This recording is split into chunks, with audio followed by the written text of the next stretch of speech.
कभी सोचा है, अगर तुमसे तुम्हारा नाम, तुम्हारा घर, तुम्हारा परिवार, तुम्हारी पहचान सब कुछ छीन लिया जाए तो तुम कैसे जिंदा रहोगे? ये कहानी सक्सेस की नहीं है, ये कहानी जिंदा रहने के मतलब की है। इस आदमी का नाम था Victor Frankl. Victor Frankl Austria के वियना शहर में पैदा हुए। पढ़े लिखे परिवार से थे। वो डॉक्टर बने, साइकाइट्रिस्ट बने और डिप्रेशन पर काम करने लगे। एक बात उन्हें अलग बनाती थी, वो लोगों से पूछते थे, तुम जी क्यों रहे हो? वो मानते थे इंसान सिर्फ खुशी के लिए नहीं, किसी मीनिंग के लिए जीता है। सन 1930 हिटलर पावर में आता है, नाजी आइडियोलॉजी फैलती है और एक सच कि विक्टर फ्रैंकल जूइश थे, इसलिए उन्हें हॉस्पिटल से निकाल दिया गया, उन्हें काम करने से रोका गया, उनके राइट्स छीन लिए गए। फ्रैंकल के पास मौका था अमेरिका भाग जाने का, पर वो नहीं गया। क्यों?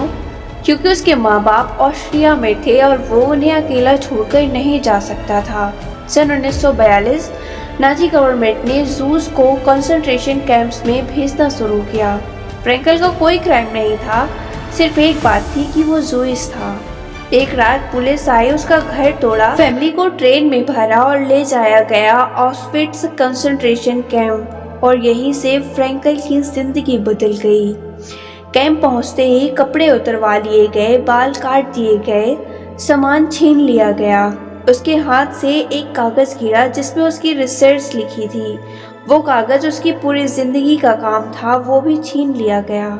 अब वो डॉक्टर नहीं, पति नहीं, बेटा नहीं, सिर्फ एक प्रिजनर नंबर। रोज का रूटीन, भूख, ठंड, मार, लाश। फ्रैंकल ने देखा कुछ लोग गुस्से में टूट गए, कुछ लोग चुप हो गए, कुछ लोग जीने का मन ही छोड़ गए और वही मर जाते थे। कैंप में फ्रैंकल को पता चला उसकी माँ गैस चैम्बर में मार दी गई, बाप ठंड और भूख से मर गया, पत्नी भी जिंदा नहीं रही। वो पूरी तरह से अकेला हो गया। उस रात उसने खुद से सवाल पूछा, अब मैं क्यों जीऊं?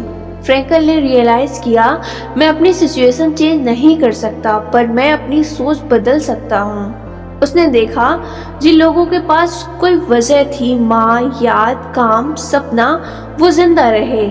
और तब उसने एक सच समझा, इंसान पेन से नहीं मरता, इंसान मीनिंग के बिना मरता है।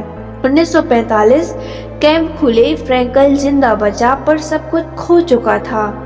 उसने लिखी एक किताब, मैन्स सर्च फॉर मीनिंग। उसने दुनिया को बता दिया, तुम सब कुछ खो सकते हो, पर तुम्हें अपनी सोच चुनने से कोई नहीं रोक सकता। जिंदगी हमेशा फेयर नहीं होती, पर जिंदगी हमेशा पूछती है, तुम मेरे साथ क्या करोगे?